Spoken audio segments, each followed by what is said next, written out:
This content looks at power consumption benchmarks for various configurations for what we think to be likely common PC builds. It serves as a bit of a template to help guide you in what power supply you should be purchasing purely in terms of capacity of the power supply for an upcoming build. So we do independent power consumption testing for components, CPU, GPU, stuff like that, but we haven't really looked at total system consumption for a lot of different configs. That's what we're doing today. It ranges from the 10900K and 2080 Ti at the higher end of power consumption down to something like a 3300X and 5500 XT. So let's get into it. Before that, this video is brought to you by Squarespace. Squarespace is what we've been using for years to manage our own Gamers Nexus store, and we've been incredibly happy with the choice. Squarespace makes e-commerce easy for those interested in starting stores, but it also has powerful tools to build all types of websites. Photo galleries for photographers, resume and portfolio sites, and small business sites are all easily done through Squarespace.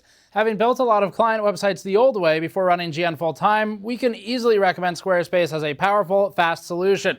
Go to squarespace.com/gamersnexus to get 10% off your first purchase with Squarespace. We'll talk about this a little bit more as we go, but there's a lot more to buying a power supply, obviously, than just the wattage. That is the one thing we're focusing on today, though. Just be aware that there are more things to consider. For example, all the way down to just wire gauge. If you're planning to do overclocking, you might need to consider if the cheap power supply or cable extensions in consideration could potentially cause issues for you in terms of wire gauge. You also have to consider things like just overall efficiency and even something a bit simpler like compatibility with your wall outlet. If you're maybe in a different region where the power supply might not be targeted or built for that specific region. For this, we wanted to keep a fixed set of components, to the extent possible, that is. So things like the RAM and the SSDs, they're not changing. The fans, they're not changing. That's all fixed for all the systems. The only thing we're really changing is the CPU and the GPU, and with that, sometimes there's a motherboard change as well. For this testing, we used a specialized logging power meter that captures the data sitting between the power supply and the wall 4 times per second, and that allows us to produce interesting charts like overtime data where we can actually see the change in power consumption if, for example, the load changes, or if the CPU exits tau, if there's an expiry of the turbo boosting duration on something like a 10900K, we can see that materialize in a line graph rather than just having a running number that we're spot checking. So this is a good way to do this. Now, for individual component consumption, it is best to check just with, say, EPS 12 volt numbers for the CPU, if you can't do the back of the socket, that is. Or you could do PCIe 12 volt numbers plus the PCIe slot numbers for the GPU. But that's not our goal today. We're not doing CPU versus CPU power consumption. We're doing total system to help figure out how much power you need, because a lot of people are criminally over purchasing on their power supply requirements in terms of wattage. Now, one other point here, the RTX 3000 series coming up, there's a whole lot of rumors out there. We're ignoring all of those today. The cool thing about this type of data is that because we've already in the past provided individual component power consumption, and now we're giving you system power consumption, you can just start looking at the deltas of, okay, if we're using a 2080 Ti and a 10900K, and you end up doing a 10900K and a 3080, you can look at, when it comes out, our numbers of the 3080 power consumption versus the 2080 Ti power consumption standalone, take a delta, add that to these numbers, and then that's the power supply requirement you would need to meet. A couple of considerations here. So power supply testing, or at least the wattage requirement testing, does mean that the efficiency of the power supply we're using will change depending on how much load it's under. As such, with one power supply for all configurations, its efficiency and therefore its power throughput will change at the extremes. To try and solve this to the extent reasonable, we used a Corsair AX1600i titanium rated power supply. As long as you bake some room into the power numbers, which you should be doing anyway, our results will get you into territory we consider to be close enough. Remember, if you're looking at 500 watt peak power consumption, you don't need a 500 watt power supply. You need something closer to 650 to 700 watts, and yes, you could get away with 600 watts too. It depends on the efficiency curve. To prove this point, we'll borrow one chart from an Enentech review of the Corsair AX1600i. In this chart, in its hotbox load testing, you can see that they determined a 200 watt system load had the power supply in the 93% efficiency range.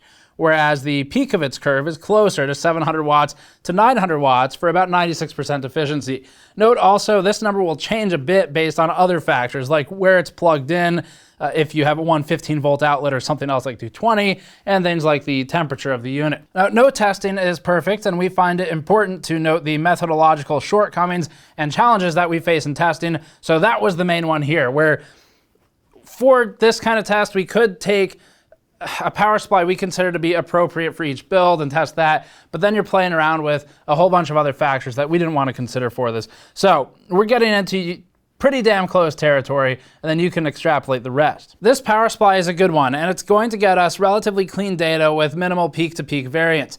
After that's accomplished, your main consideration is efficiency. If you're going to buy a 400 watt power supply that doesn't bear an 80 plus rating, it might not deliver the power truly needed. Further still, keep in mind that power supplies can split the amount of current rated for each 12 volt rail. So if you have a power supply that claims, let's say 400 watts of total capacity, but it's splitting to where it's got two 12 volt rails and each one can do 100 or 200 watts or whatever the case may be, depending on how the math works out, 200 in this case, then you can't really drive all of that power into one component. So if you're running a CPU that can take up to, this is a kind of unreasonable scenario, but say take up to 250 watts and your 12 volt line can only do 200, even though the power supply is 400 watts total, it doesn't really help you. So that's something to look at as well, but that's outside of the scope of this piece.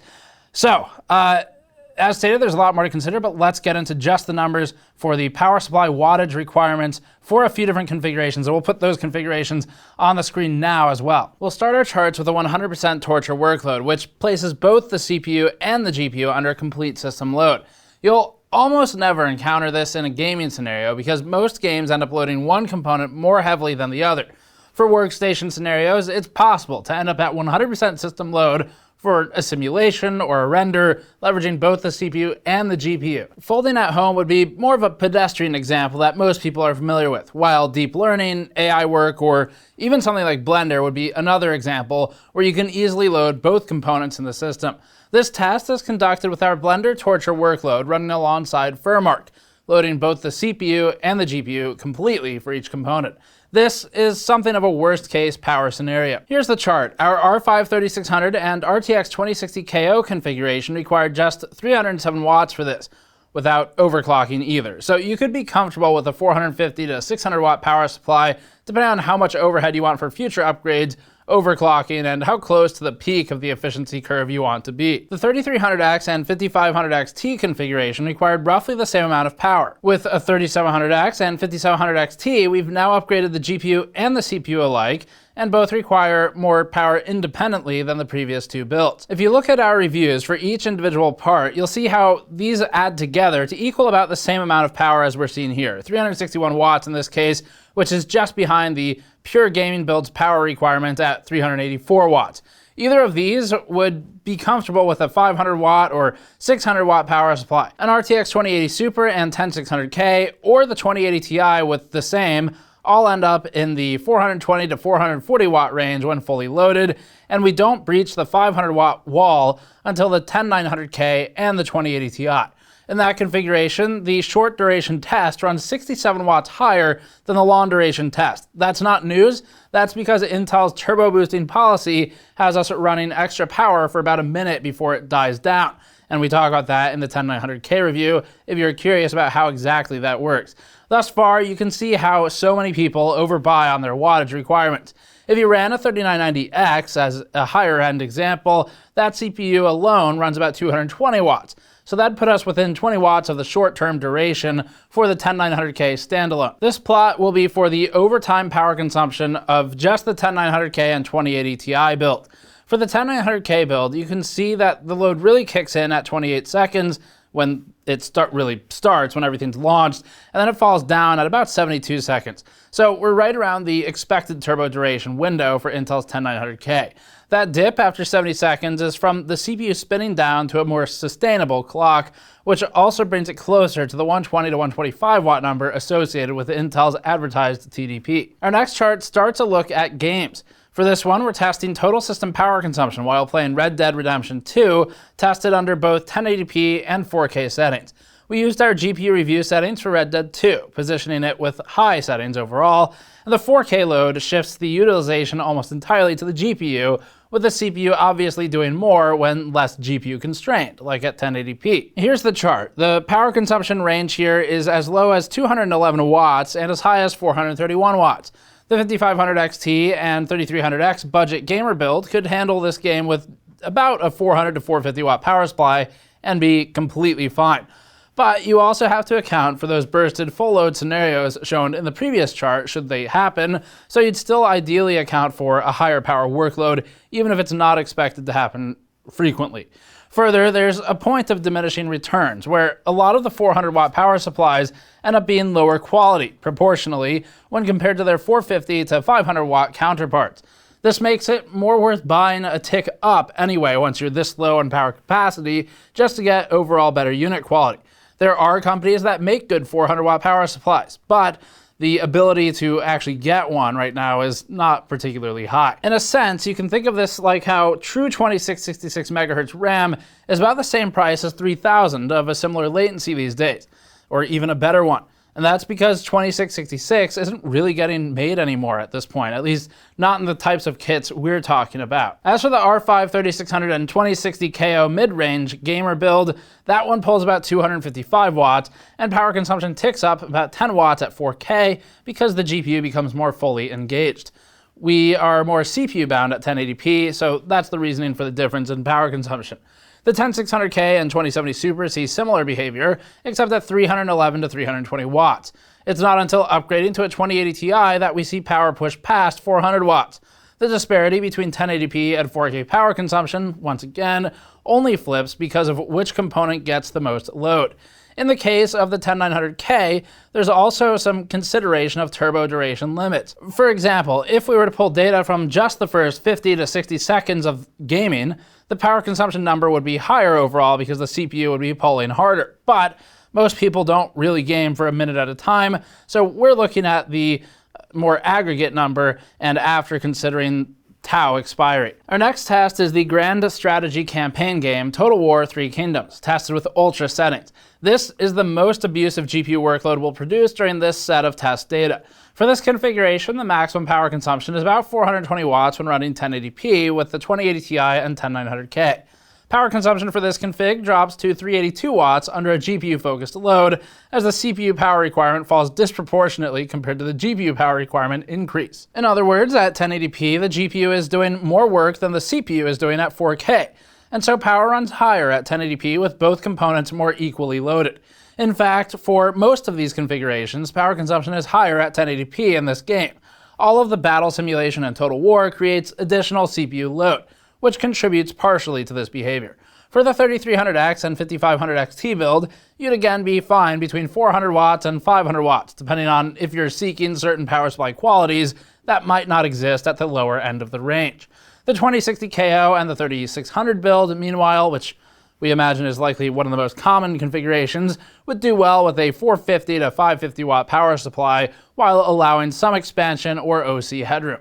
The 2070 Super and 10600K build would be covered by a 500 to 600 watt power supply, while the higher end 10600K and 2080 Ti build would be covered by a 600 watt to 700 watt power supply depending on how much room you want for later. Again, that include things like overclocking considerations, because if you're on a K SKU, we'd imagine you'll probably do that at some point, even if it's later in the life of the system. Keep in mind that you'll want to account for a 100% system load scenario too, like the one we showed in the first chart. F1 2019 is our next game, proving the point of the previous games that power numbers are within 10% of most measurements game to game. The buying requirements haven't shifted much, if at all, and that's part of the points for this content. Generally speaking, you're going to have two load scenarios for consideration. One is with gaming, where either the CPU is at 100% or the GPU is, and if neither of them is, it's probably some external limitation. That might include something like an engine limitation. For these two options, power will lean higher under either a CPU load or a GPU load, but will still be close from game to game unless you have a drastic difference in component selection. For example, if you were to combine a 300 watt GPU when it's under full 100% load with a 65 watt CPU, we'd expect to see significantly higher power consumption when it's properly leveraged on the GPU, like in 4K gaming, and there's not much CPU load at all. Meanwhile, with the same configuration, if you are completely CPU bound with your 65-watt CPU, and the GPU is unable to really do anything, obviously your power is going to skew lower in requirements than it would in the former scenario. Not much has changed on this chart versus the aggregate of the previous results, aside from the burn-in testing in the first chart requiring the most overall power. We did take data for more games like GTA 5, but this is enough to prove the point and will save everyone the time. The rest of the charts are all about the same as the previous three, with only minor differences in wattage for each test. Let's look at another one. So rather than a game for this one, we're using 3D Mark Timespy, which is a synthetic load that is somewhat similar to gaming in the way it loads the components, but does a few things differently. We plotted both CPU power consumption as a metric and the GT2 metric, the latter of which focuses more on GPU memory load. Overall, the CPU load, which is a physics simulation that would represent some CPU physics-laden games, didn't exceed 200 watts except for twice. Once was with the 3900X and 2080 Ti, where the 3900X tipped the total system load power consumption during the CPU test at 217 watts. And remember, this is still total system load. For CPU-only numbers, you'd have to check our CPU reviews. And then the other one was the 10900K, which ran a total system power consumption of 254 watts.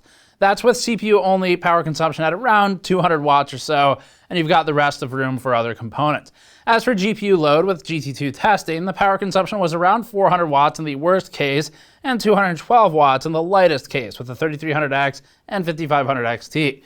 This mostly matches our game tests, but scales more cleanly across the GPUs to show a clear progression. Our last one is with Blender. We'll briefly put a power consumption chart on the screen from our latest CPU reviews. We typically use this workload to present component-only power consumption, as you can see in this chart from our CPU reviews, and we measure against the EPS 12-volt cables, or if it's for a GPU, the PCIe power inputs.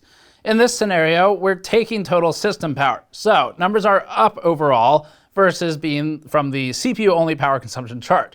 This isn't as good of a CPU to CPU comparison, and shouldn't be treated that way. That's what our normal charts are for. That said, it is good to help put into perspective what those CPU-only numbers mean in terms of buying a power supply, because you still have to account for the rest of the system. For total system power, the 10900K's short-term power consumption runs 271 watts, which is 70 watts higher than its stable baseline after the first 56 seconds or so.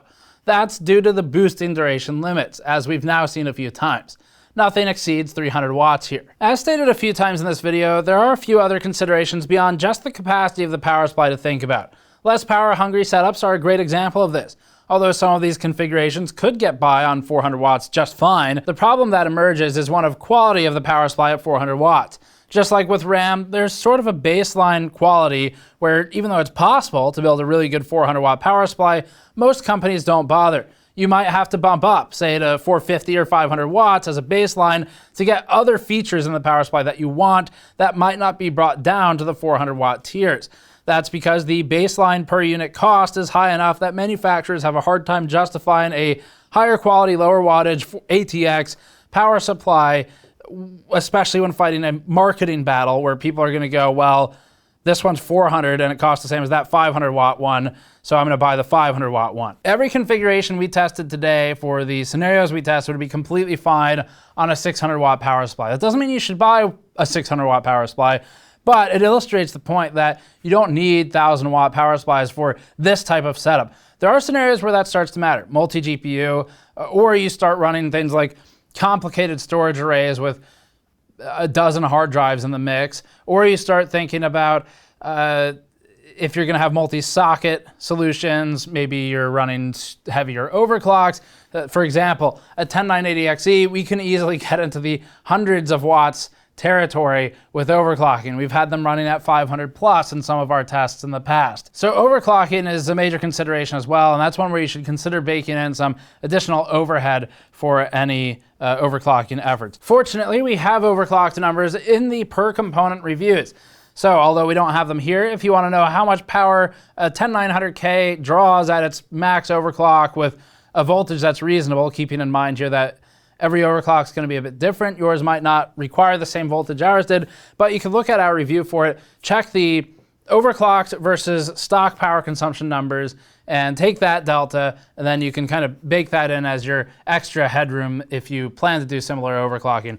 Other stuff to consider too is, of course, things like motherboards and their auto voltages. A lot of the times auto V-core runs really high and kind of aggressive, and you can often tune that down manually and have the CPU run cooler for one, but also have it draw less power. So depending on which board you're using, these numbers will change a little bit. If it's one of the ones that runs really aggressively, like the old Gigabyte boards where they'd shove 1.4 volts into a 7700K, that could run adequately on like 1.2. So something to think about as well. So that's it for this one then. Again, this was purely focused on the question of power supply capacity, not anything else in the power supply space. There's a lot more to know out there, and obviously if you're interested in this stuff, you should go research that as well. But in terms of capacity, hopefully this helps illustrate that you don't need as much power as a lot of people seem to think. And one final note too here is that we've noticed that with OEMs and system integrators, a lot of the time the SIs will also oversupply you for your power supply versus the system they're selling you.